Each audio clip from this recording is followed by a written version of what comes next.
സിനിമയാണ്. ഇത് ഷൂട്ട് ചെയ്ത സമയത്തൊക്കെ അർഫാസിന് ഭയങ്കര പോയിന്റുണ്ടായിരുന്നു. എന്നെ ഒരിക്കലും ഒരു സുന്ദരമായിട്ട് സിനിമയിൽ കൊണ്ടുവരുന്നു. അതുകൊണ്ട് എന്നെ എത്ര പോസിറ്റീവ് ഇല്ല, എത്ര നിരൂപനാക്കാവോ അത്ര നിരൂപനാക്കി. ജൂലൈ 26 തിയേറ്ററുകളിലെത്തിയാണ്. ആദ്യം പല ആളുകൾക്കും കൂടെ ഉണ്ടാവണം.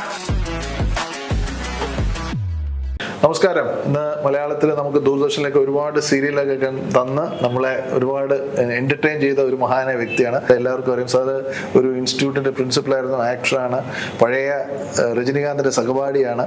വേറെ ആരുമല്ല, ആദമായും സാറാണ് നമ്മുടെ കൂടെ എന്നുള്ളത്. അദ്ദേഹം ഇന്ന് നമ്മുടെ കൂടെ ഇരിക്കുന്നത് ലെവൽ ക്രോസ് എന്ന സിനിമയുടെ സ്ക്രിപ്റ്റ് റൈറ്ററായിട്ടാണ്. അത് സാർ എത്ര കാലം കഴിഞ്ഞിട്ടാണ് ഈ ഒരു സിനിമയ്ക്ക് എഴുതുന്നത് സ്ക്രീൻ പ്ലേ? ഞാൻ വാസ്തവത്തിൽ എൻ്റെ സീരിയലുകളെല്ലാം ഞാൻ തന്നെ എഴുതിയതാണ്. അതെയോ? ഞാൻ ഏകദേശം 10-20 സീരിയലുകൾ ഡയറക്റ്റ് ചെയ്തിട്ടുണ്ട്. അതിൻ്റെ എല്ലാം കഥയും തിരക്കഥയും സംഭാഷണവും സംവിധാനമൊക്കെ ഞാൻ തന്നെയാണ്. ഒരു പുതുമയുള്ള ഇതല്ല. അല്ല, ഈ ജോലി എനിക്കറിയാം, ഞാൻ ചെയ്തിട്ടുള്ള ജോലിയാണ്. മാത്രമല്ല ഞാൻ വർക്ക് ചെയ്ത സിനിമകളിലൊക്കെയും, പ്രത്യേകിച്ച് പി എ ബക്കറിന്റെ കൂടെ കുറെ സിനിമ വർക്ക് ചെയ്തിട്ടുണ്ട്. അദ്ദേഹത്തിന്റെ എല്ലാ സിനിമകളും, അദ്ദേഹം മരിക്കുന്നവരെയുള്ള എല്ലാ സിനിമകളും, ആദ്യത്തെ സിനിമ മുതൽ. അപ്പം അതിൻ്റെയൊക്കെ സ്ക്രിപ്റ്റിൽ വളരെ കാര്യമായിട്ടുള്ള ഇൻവോൾവ്മെന്റ് ഉണ്ടായിരുന്നു. ശരി. ഇങ്ങനെ ഒരു ശൂന്യതയിൽ നിന്നും ഒരു കഥ ഉണ്ടാക്കിയെടുക്കുന്നതാണല്ലോ. ശരി. അപ്പം അതിലൊക്കെ വളരെ ആക്റ്റീവായിട്ട് കഥയും സ്ക്രിപ്റ്റിലും ഒക്കെ എനിക്ക് വളരെയധികം ഇൻവോൾവ്മെന്റ് ഉണ്ടായിരുന്നു. അപ്പം അതുകൊണ്ട് അതൊരു പരിചയമുള്ള മേഖല തന്നെയാണ്. പക്ഷേ കുറെ കാലം ശേഷമല്ലേ സാർ? അതെ, കുറെ കാലത്തിന് ശേഷം. സിനിമയ്ക്ക് വേണ്ടി എഴുതുന്നത് കുറെ കാലം വർഷങ്ങൾക്ക് ശേഷമാണ്. അത് മോന്റെ സ്നേഹമായിട്ടുള്ള നിർബന്ധം കൊണ്ട് ചെയ്ത് എഗ്രി ചെയ്തതാണോ അതോ? അല്ല, അത് സംഭവിച്ചെങ്ങനെയാന്ന് വെച്ചാൽ ഈ സബ്ജക്റ്റ് അർഫാസും ഞാനും തമ്മിൽ ഒരു വളരെ വളരെ ഒരു വ്യത്യാസമുണ്ട്. എന്താണെന്ന് വെച്ചാല് അർഫാസ് വെറുതെ ഇരിക്കുന്ന സമയത്തൊക്കെ സ്ക്രിപ്റ്റുകൾ എഴുതിക്കൊണ്ടിരിക്കും. ശരി. അപ്പൊ ഈ ഓൾറെഡി അർഫാസിന്റെ കുറെ അധികം സ്ക്രിപ്റ്റുകളുണ്ട്.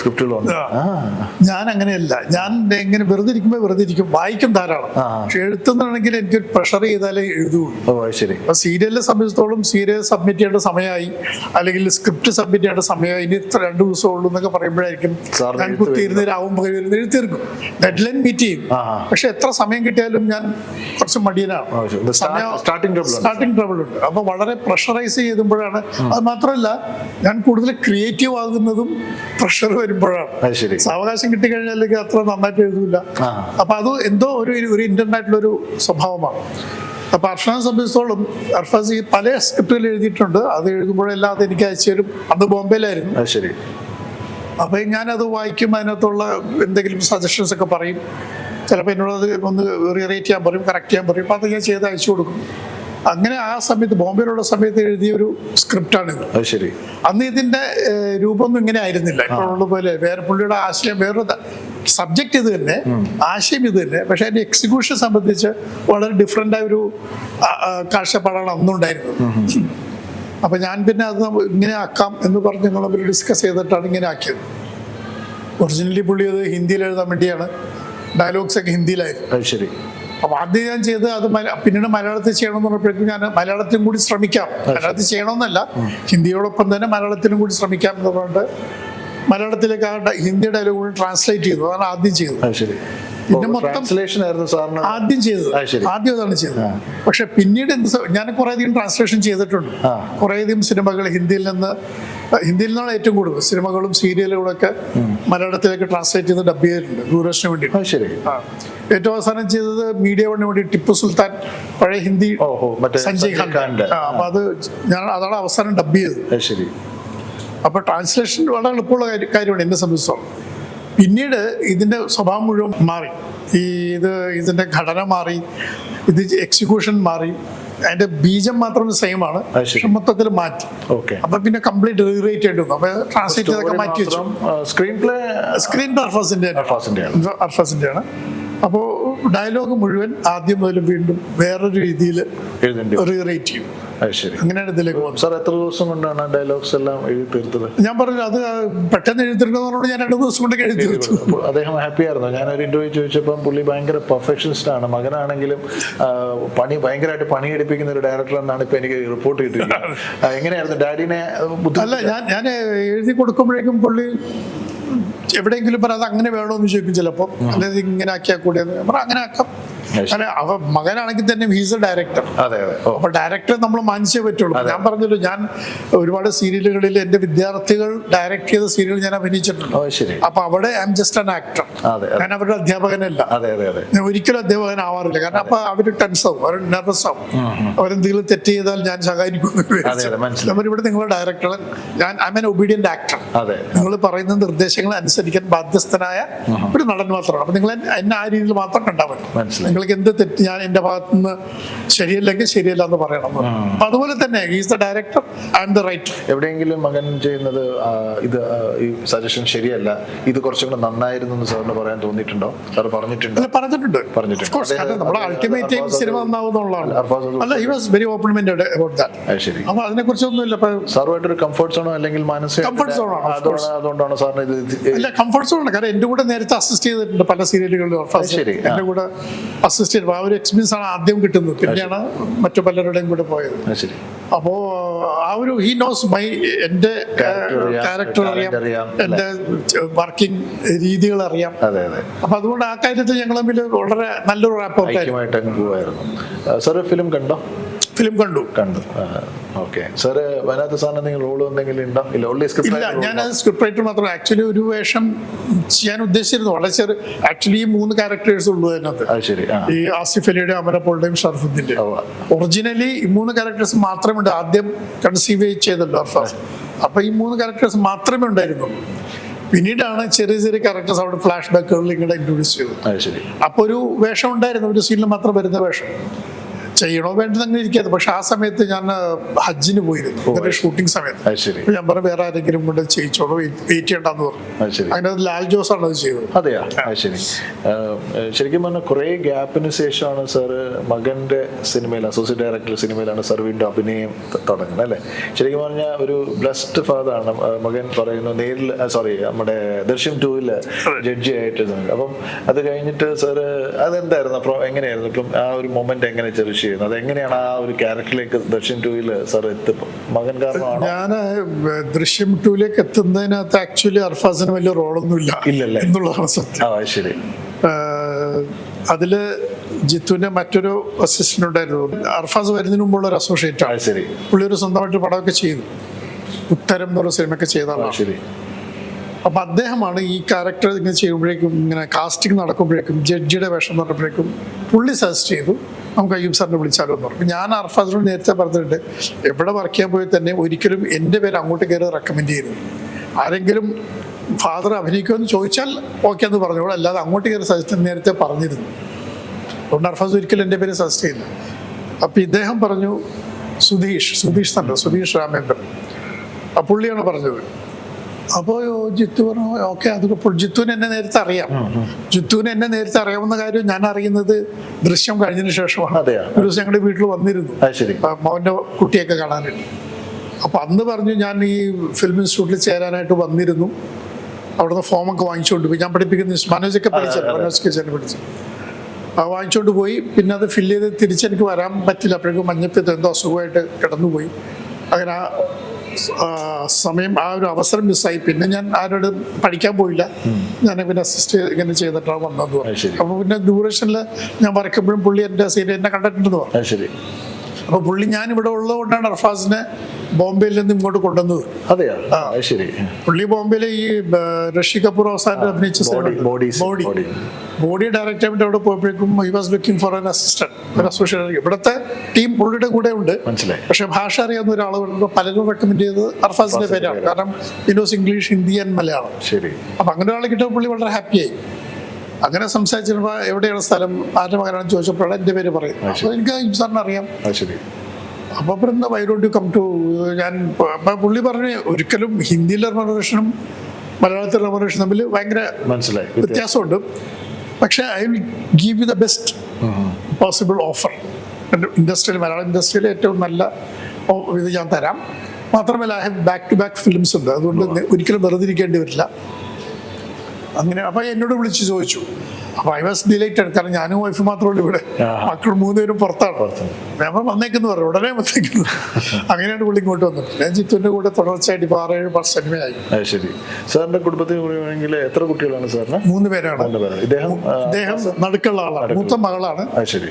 ഈ 2 ആൺമക്കളും, മൂത്ത ആൾ അർഫാസ്, ഇളയാള് എഞ്ചിനീയറാണ്, ഈസ് ഇൻ കാനഡ. 4 കുട്ടികളാണ്. 3 കുട്ടികൾ, 2 ആൺമക്കളും.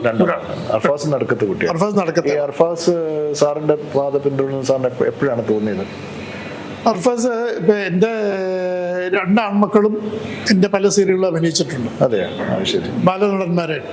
അപ്പൊ ഈ ഇളയാള് ഹൂസ് ഇൻ കാനഡ നൗ, പുള്ളിക്ക് ഇവൻ സ്റ്റേറ്റ് അവാർഡ് കിട്ടിയിട്ടുണ്ട്, ഏറ്റവും നല്ല ബാലനടൻ അവാർഡ് കിട്ടിയിട്ടുണ്ട്. അത് എന്റെ സീരിയൽ തന്നെ കിട്ടിയത്. പക്ഷെ പുള്ളിക്ക് താല്പര്യമില്ല. അത് കഴിഞ്ഞ 1-2 സിനിമകളിൽ അഭിനയിച്ചു ബാലനടനായിട്ട്. ഒരു ഹിന്ദി സിനിമയിലും അഭിനയിച്ചു, കേരളത്തിൽ ഷൂട്ട് ഹിന്ദി സിനിമയിൽ. അപ്പൊ അത് കഴിഞ്ഞ് പിന്നെ പലരും വിളിക്കാൻ തുടങ്ങിയപ്പോഴേക്കും പുള്ളിക്ക് തീരെ ഇഷ്ടമല്ല. അപ്പൊ പുള്ളി ആരെങ്കിലും പ്രൊഡക്ഷൻ മാനേജർ വന്നെന്ന് പറഞ്ഞാൽ പോയി വിളിച്ചിരിക്കും, ഞാൻ പോകില്ല എന്ന് പറഞ്ഞു. പക്ഷെ നേരെ മറിച്ച് അർഫാസിന് ഭയങ്കര താല്പര്യമായിരുന്നു സിനിമയോട്. അഭിനയം മാത്രമല്ല, എല്ലാ കാര്യത്തിലും താല്പര്യമായിരുന്നു. അപ്പൊ അർഫാസ് എന്നോട് കൂടെ അസിസ്റ്റ് ചെയ്യണമെന്ന് പറഞ്ഞാൽ അങ്ങനെയാണ് എൻ്റെ കൂടെ അസിസ്റ്റ് ചെയ്തത്. ഇപ്പൊ പഠിച്ചത് മാസ് കമ്മ്യൂണിക്കേഷൻ വീഡിയോ പ്രൊഡക്ഷൻ എന്നൊരു കോഴ്സാണ്. അത് കഴിഞ്ഞിട്ട് ഈ wanted to get into film industry. അപ്പൊ മലയാളത്തിലാണെങ്കിൽ എൻ്റെ കണക്ഷൻസ് വെച്ചിട്ട് ആരോടെങ്കിലൊക്കെ പറയാം എന്ന് വിചാരിച്ചു. അപ്പൊ പുള്ളി പറഞ്ഞില്ല, എനിക്ക് ഹിന്ദിയിൽ പോകണം. ഞാൻ പറഞ്ഞു, ഹിന്ദിയിൽ എനിക്കൊരു ബന്ധമില്ല. അപ്പൊ പുള്ളി വേറൊരു വഴി കണ്ടുപിടിച്ചു. പുള്ളി അവിടെ ഒരു ദിവസം ഒരു ഏതോ ഹോട്ടലിൽ വാക്കിൻ ഇന്റർവ്യൂ ഉണ്ടായിരുന്നു, HSBC ബാങ്കിൻ്റെ. അപ്പൊ ഈ പോയതും ഞാൻ അറിയാം. ഒരു ദിവസം തിരിച്ചു വന്നിട്ട് പറഞ്ഞു, എനിക്ക് ജോലി കിട്ടിയെന്ന് പറഞ്ഞു. HSBC ബാങ്കിലെ ബാംഗ്ലൂരിലേക്കാണ് അടുത്ത ആഴ്ച പോകുന്നത്. അവിടുന്ന് പോയി അവിടുന്ന് കുറച്ചു കാലം വർക്ക് ചെയ്ത് പിന്നെ ICICI ബാങ്കിൽ കയറി അവിടുന്ന് ബോംബെയിലേക്ക് ട്രാൻസ്ഫർ ആയി. ബോംബെയിൽ ഇപ്പോൾ അവിടെ കുറേ ഷോർട്ട് ഫിലിംസ് ഒക്കെ ചെയ്തു ഫ്രണ്ട്സിൻ്റെ കൂടെ. അതിൽ ചിലതിനൊക്കെ വലിയ അവാർഡ് കിട്ടി. അങ്ങനെ പിന്നെ he made a name for himself. പിന്നെ ഇൻഡസ്ട്രിയുമായിട്ട് കോൺടാക്ട്, അങ്ങനെയാണ് ഇതിലേക്ക് വന്നത്. അപ്പൊ ചെറുപ്പത്തിൽ എനിക്കറിയാമായിരുന്നു he has got the talent. എഴുതും, പിന്നെ അഭിനയിക്കും, നന്നായിട്ട് അഭിനയിക്കും, എഴുതാനുള്ള കഴിവുണ്ടായിരുന്നു. എന്നാലും സാറ് ഒരു ബോംബെയിലൊക്കെ പോകുന്നത് ഒരു ഡെഫിനറ്റ്ലി ഫിലിം ഇൻഡസ്ട്രി നമുക്ക് ഈ പറഞ്ഞ ഒരു അൺസർട്ടനൈറ്റ് ഫീൽഡാണ്. സാറ് ഒരു സത്യം പറഞ്ഞാൽ അന്നത്തെ കാലത്ത് വേണ്ടിയിട്ടും ഒരു, ഞാനൊരു ഇതായിട്ട് പറയുന്നതല്ല, ബട്ട് ഒരുപാട് you need lot of exposure ഒക്കെ വേണ്ട ഒരു മേഖലയാണെന്ന് പറഞ്ഞിട്ടുണ്ട്. അപ്പൊ മോഹൻ ഇതിലൊരു പിതാവ് എന്ന നിലയിൽ സാറ്? അല്ല, ഞാൻ ഒരിക്കലും അവനെ തടഞ്ഞില്ല. കാരണം ഞാൻ ഇൻഡസ്ട്രി വരുന്ന അതിന് എത്രയോ വർഷങ്ങൾ, 10-50 വർഷങ്ങൾക്ക് മുമ്പാണ്. അപ്പൊ എന്നെ സപ്പോർട്ട് എന്റെ ഫാദർ മാത്രമാണ്. ബാക്കി എല്ലാവരും എന്റെ മദർ ഉൾപ്പെടെ ഒരിക്കലും ആ വർഷം 50 വർഷങ്ങൾക്ക് മുമ്പ്. അപ്പോ എന്റെ ഫാദർ സപ്പോർട്ട് ചെയ്തു എന്നെ. I have no regrets.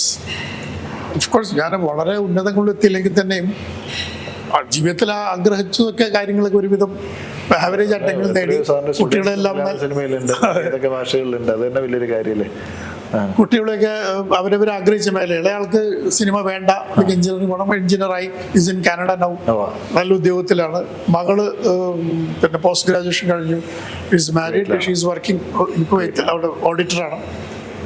അർഫാസിന്റെ താല്പര്യം ഇതാണ്. ഇപ്പൊ ഈസ് ഓൾസോ വെൽ എസ്റ്റാബ്ലിഷ്ഡ്. അപ്പൊ അതുകൊണ്ട് ബോംബെ ഒരുപാട് സ്ട്രഗിൾ ചെയ്ത സമയത്തൊക്കെ താങ്കളുടെ അഡ്വൈസ് എന്തായിരുന്നു? അല്ല, ആക്ച്വലി സ്ട്രഗിൾ ഏറ്റവും കൂടുതൽ ചെയ്തത് ഞാനാണ്. അതെന്താ സാറേ? എനിക്ക് കൂടുതൽ സ്ട്രഗിൾ ചെയ്ത് ഞാൻ സിനിമയിൽ ടെലിവിഷനിൽ വരുന്നതിന് സിനിമയിലായിരുന്നു. അപ്പൊ അവിടേക്കും ഒരുപാട് സ്ട്രഗിൾ ചെയ്തിട്ടുണ്ട്. കാരണം ഒന്നാമത് ഞാൻ വർക്ക് ചെയ്തത് കൂടുതലും ബക്കറിന്റെ ഫിലിമിലാണ്, P.A. ബക്കർ, വിൻസെന്റ് ഭാഷ കൂടെ വർക്ക് ചെയ്യുന്നത്. അപ്പൊ ബക്കറിന്റെ ഫിലിം എന്ന് പറഞ്ഞാൽ ആർട്ട് ഫിലിംസ് ആണ്, ലോ ബഡ്ജറ്റ് ഫിലിംസ് ആണ്. പലപ്പോഴും പൈസ കിട്ടില്ല, വർക്ക് ചെയ്ത് കഴിഞ്ഞാലും വർക്ക് ചെയ്തു എന്ന് മാത്രമേ ഉള്ളൂ. ആ വർക്ക് ഷൂട്ടിംഗ് സമയത്ത് നമ്മൾ ജീവിച്ചു പോകും, അല്ലാതെ. അപ്പൊ അങ്ങനെ കുറെ അധികം സ്ട്രഗിൾ ചെയ്തിട്ടുണ്ട്. പക്ഷെ അർഫാൻ സംബന്ധിച്ചിടത്തോളം ഹി ഹാഡ് എ ജോബ്. അവിടെ ബാങ്കിൽ വർക്ക് ചെയ്തുകൊണ്ടാണ് ഈ ഷോർട്ട് ഫിലിംസ് ഒക്കെ ചെയ്തത്. പിന്നെ സിനിമയിലൊന്ന് കിട്ടിയതിന് ശേഷം ഞാൻ പറയും, ഇനിയിപ്പോ വേണമെങ്കിൽ ജോലി റിസൈൻ ചെയ്തോ എന്ന് ഞാൻ പറയും. ഞാൻ രജനികാന്തിനോട് ഇപ്പൊ അവരോട് പറഞ്ഞോണ്ടിരിക്കും. രജനികാന്തിനോട് ഞാൻ പറഞ്ഞത്, പുള്ളി ഫസ്റ്റ് ഫിലിം അപൂർവരാഗങ്ങൾ സിനിമയുടെ പ്രിവ്യൂവിന് എന്നെ വിളിച്ചിരുന്നു കാണാൻ. അത് കണ്ടു കഴിഞ്ഞ് വന്ന് റൂമിൽ വന്നതിന് ശേഷം ഞാൻ പറഞ്ഞു, ഇനി റിസൈൻ ചെയ്തു. പുള്ളി കണ്ടക്ടറായിരുന്നു. മനസ്സിലായി. പുള്ളിയൊരു പടം റിലീസായിട്ടില്ലല്ലോ, പിന്നെ റിസൈൻ ചെയ്തിട്ട് ഞാൻ എന്ത് ചെയ്യും? ഞാൻ പറഞ്ഞു, പടം റിലീസായിട്ടില്ലെങ്കിൽ കുഴപ്പമില്ല, ഈ പടം ഹിറ്റാവും. ഒന്നാമത് K. ബാലചന്ദ്രന്റെ സിനിമയാണ്. പിന്നെ 3 ഈക്വൽ ക്യാരക്ടേഴ്സാണ്, ശ്രീവിദ്യ, കമലഹാസൻ, രജനികാന്ത്. ഞാൻ പറഞ്ഞു, you will never have to look back. ധൈര്യമായിട്ട് റിസൈൻ ചെയ്തു. അതുപോലെ മോനെ ഒരു ഫസ്റ്റ് ഒരു ഫിലിം, ആ ഫിലിമിന്റെ ഇതൊക്കെ അറിഞ്ഞപ്പോൾ ഞാൻ പറഞ്ഞു, ഇനിയിപ്പോ റിസൈൻ ചെയ്തോന്നു. ശരി. അപ്പൊ അത് ഒരിക്കലും വേറെ പാഴ്വാക്കായില്ല, രക്ഷപ്പെട്ടു. സാറിന്റെ നാക്ക് നന്നായി വന്നു അല്ലേ. ഇപ്പം ഇനിയുള്ള സാറേ, ഇപ്പം നമ്മൾ തിരിച്ച് ലെവൽ ക്രോസിലേക്ക് വരികയാണ്. ലെവൽ ക്രോസിന്റെ ഡയലോഗുകൾക്ക് പരിമിതി, ഞാൻ കേട്ടെടുത്തോളം 3 ക്യാരക്ടേഴ്സ്, അധികം ഡയലോഗ് ഒന്നും ഉണ്ടാകാൻ വഴിയില്ല. പക്ഷെ എന്നിരുന്നാലും ഡയലോഗ് ഒരു സിനിമയിൽ ഒരു ഘടകം തന്നെയാണല്ലോ. തീർച്ചയായും. അപ്പം സാറ് ഒരു ചലഞ്ച് ആയിരുന്നു സാർ. ഇപ്പം 3 ക്യാരക്ടേഴ്സ്, ഒരു എക്സ്പ്രഷൻ ഈ കൂടുതൽ എങ്ങനെയാണ് ഇപ്പൊ ഡയറക്ടേഴ്സ് വിഷൻ? ഡയലോഗ് ഓറിയന്റഡ് ഫിലിമാണോ അതോ ജസ്റ്റ് ആക്ഷൻ ഓറിയന്റഡ് ഫിലിമാണോ? എങ്ങനെയായിരുന്നു ഒറിജിനലി? ഞാൻ ആദ്യം എഴുതിയപ്പോൾ ഇത് ഒരുപാട് വർഷം റീറൈറ്റ് ചെയ്ത ഒരു സ്ക്രിപ്റ്റാണ്. ശരി.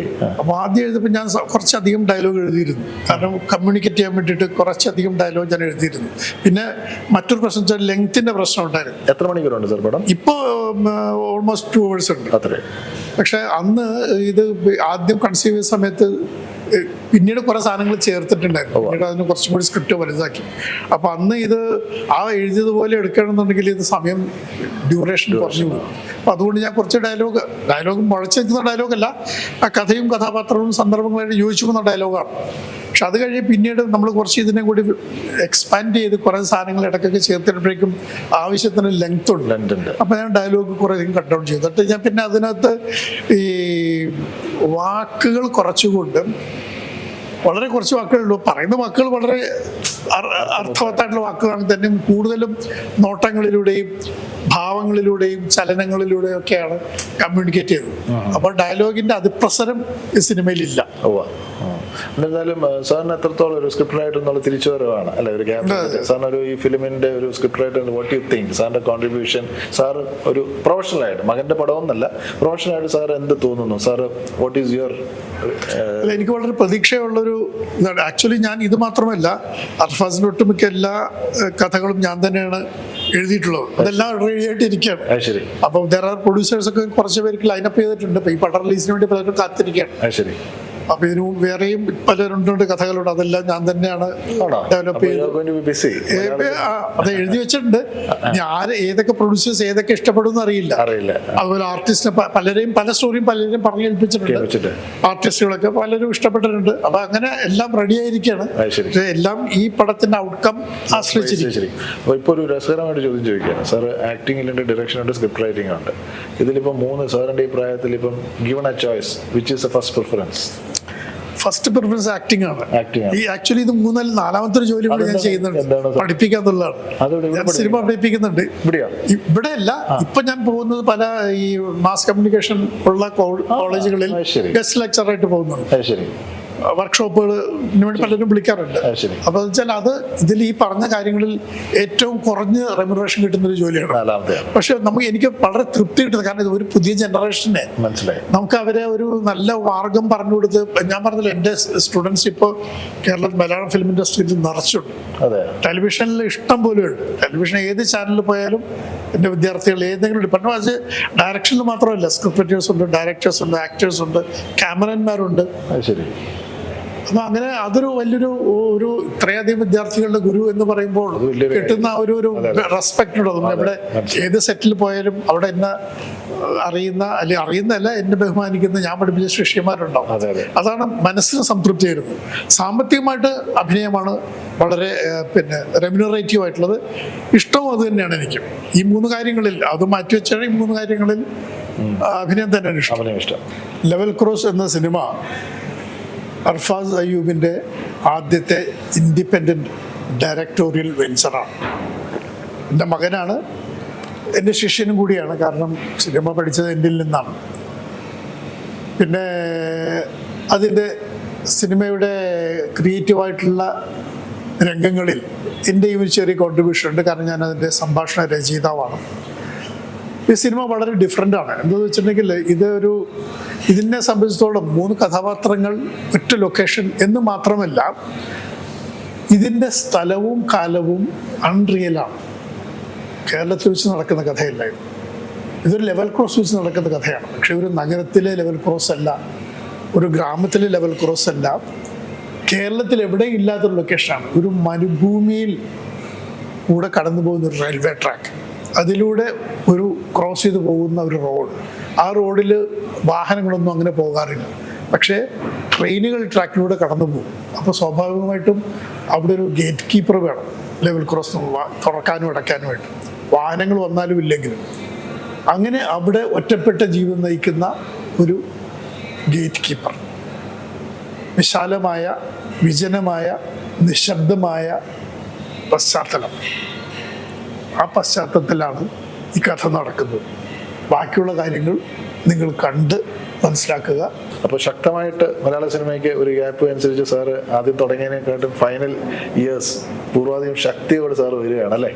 അതെ, Let's hope so. Okay, let's hope by God's blessing. അപ്പോൾ ലെവൽ ക്രോസ് ഒരു നല്ലൊരു മാറ്റമാവട്ടെ. മകൻ്റെ പടത്തിലൂടെ തിരിച്ചൊരു ഐ തിങ്ക് ഇറ്റ്സ് വെരി സ്വന്തം യു ആർ അത് വെരി ഗുഡ് തിങ്. സാധാരണ ഞാൻ പറയുന്നത് തെറ്റാണെന്ന് ക്ഷമിക്കും. അപ്പൻ്റെ ഒരു സിനിമയിലേക്ക് എന്ന് പറയുന്നത് പറഞ്ഞാൽ എന്താണ്, നെപ്പോട്ടിസം വഴിയാണ് കുട്ടികൾ വരുന്നത്. തിരിച്ചാണ് വന്നിരിക്കുന്നത് സാറിൻ്റെ കാര്യത്തിൽ. സോ അങ്ങേയും അങ്ങയുടെ കുടുംബത്തിനെയും അർഫാസിനെയും ഒക്കെ ദൈവം അനുഗ്രഹിക്കട്ടെ. അതുപോലെ തന്നെ ലെവൽ ക്രോസ് അടിപൊളി ഒരു പടമാകട്ടെ, മലയാളത്തിൽ നല്ലൊരു വാഗ്ദാനമാകട്ടെ എന്ന് പറഞ്ഞുകൊണ്ട് ഞാൻ നിർത്തുന്നു. നന്ദി, നമസ്കാരം. Thank you.